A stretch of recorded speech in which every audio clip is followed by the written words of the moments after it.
This is part two of neoliberalism in historical perspective. And so I've been talking about neoliberalism kind of in theory and broadly, but let's look at what it actually entailed. In the case of Mexico, it was really, in a nutshell, a rejection of what the PRI had stood for as the heirs to the constitutionalist. It was the opening of the Mexican economy to the world trading system. And that really meant to the United States, since, the United States is so close and so dominant. It meant a deregulation of nearly every market, labor markets, markets for goods, whatever.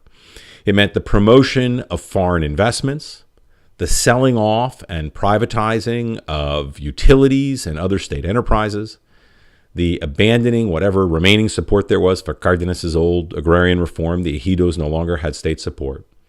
A dramatic drop in the size of the public sector, the number of government workers, teachers, firefighters, public nurses, public health was shrunk. And also the state no longer was going to side with workers in disputes. And now it hadn't, sided with them as strongly, in the 70s and 80s and even the 60s as it had in the 30s and the 20s. But now it's, we want to be as attractive as possible to foreign investors, so siding with workers was no longer an option.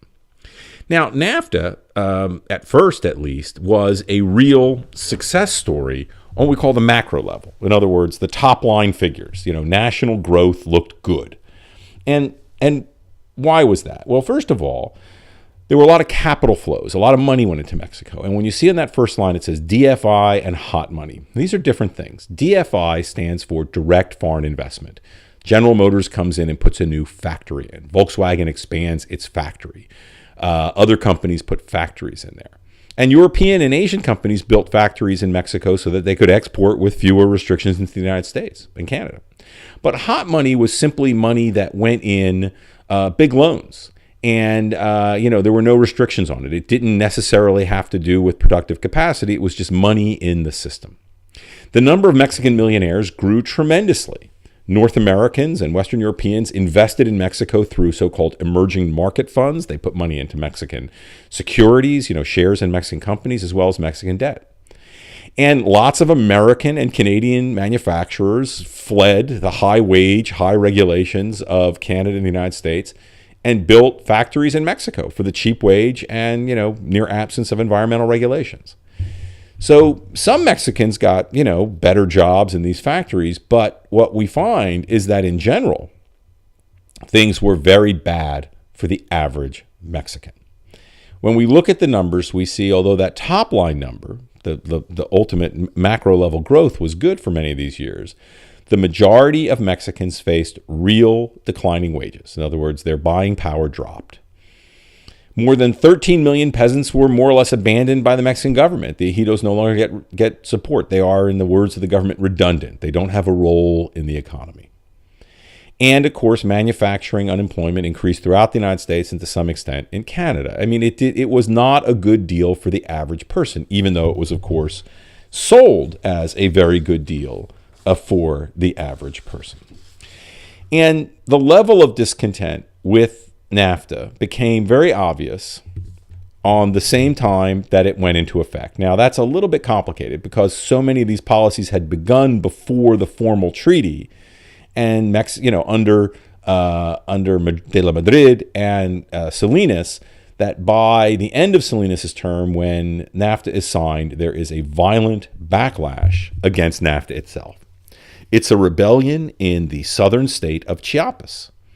And the Chiapas rebellion is, for lack of a better way of putting it, simply an armed critique of the social and economic programs of the Salinas administration. It's an armed critique of neoliberalism. Now, the government had long ignored Chiapas. It really wasn't part of the government's plans. It's very far from the United States. It's very far from Mexico City. But when neoliberalism came, it took a place that had been largely ignored and it made it much, much worse. So that's a map of Mexico. You see Chiapas is, in the southwestern part of the country bordering on Guatemala. Now, what's fascinating about this Chiapas uprising is some of you may have heard of it, and you may have heard of the Zapatista rebels. they embraced the figure of Zapata, who was what? Who was a nationalist, kind of locally oriented peasant who fought urbanized, outward-looking elites, right? He's opposing the Porfiriato and later the Constitutionalists as people who are in favor of a certain style of capitalism that was going to hurt the average Mexican. Now, Zapata never was anywhere near Chiapas, but the PRI had long kind of appropriated the figure of Zapata for their sense of themselves as a revolutionary government, and Zapata was taught in schools as a revolutionary hero. And so people reappropriated him to take on the PRI. And they did this in a place that was one of the poorest parts of all of Mexico, one of the parts of Mexico that had been long ignored by the PRI, even when the PRI was doing things for people.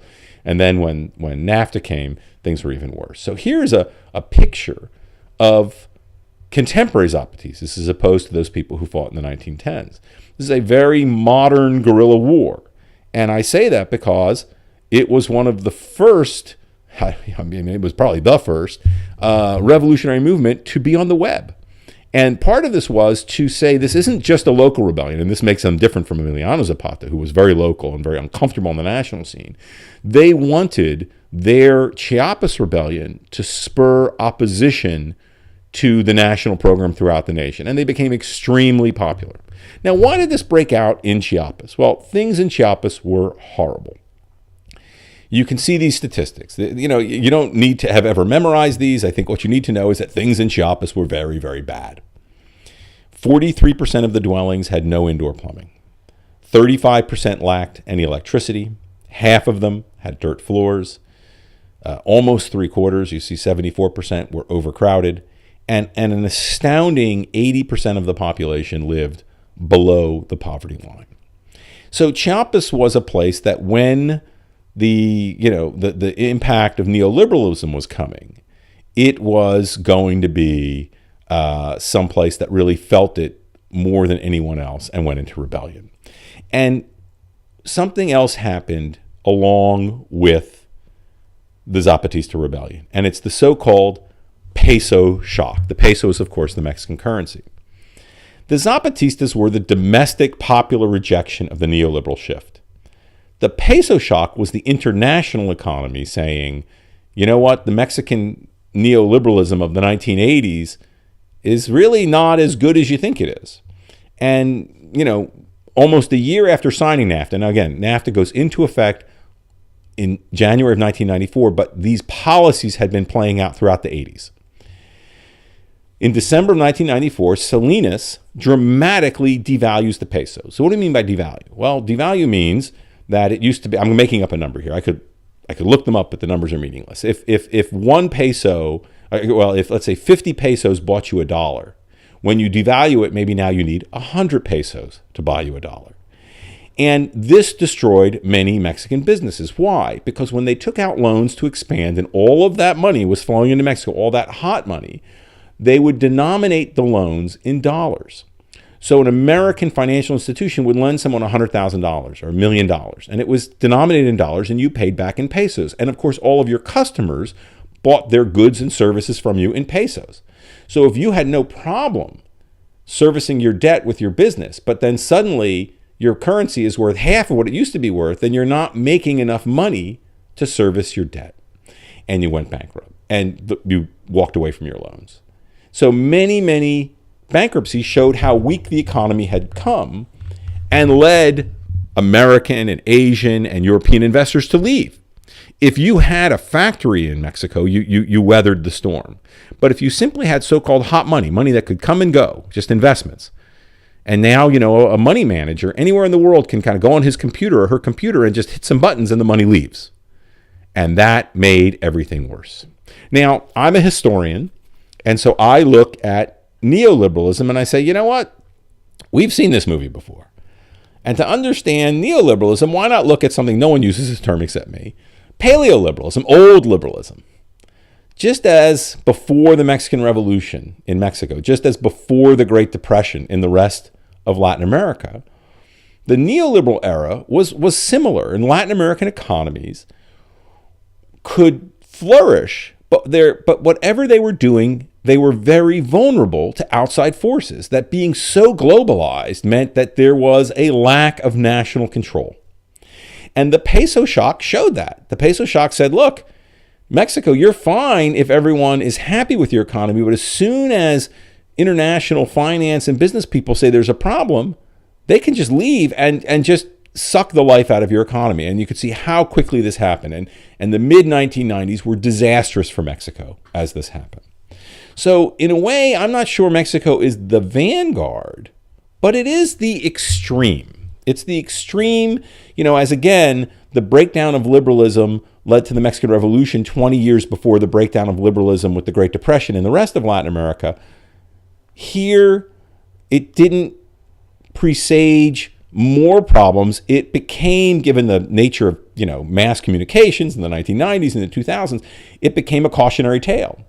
And so in Brazil and Chile, leaders learned from Mexico and said, look, we'll take so-called hot money, but there are restrictions on it. You can't just hit a button and it goes. Sometimes it takes 6 or 12 or 18 months to repatriate your money. And foreign investors still put money into Chile and Mexico, but they couldn't pull it out as quickly. It made for more stability. Also, in Mexico, when the utilities were privatized, there were a lot of inside deals, a lot of dirty dealing with members of the PRI.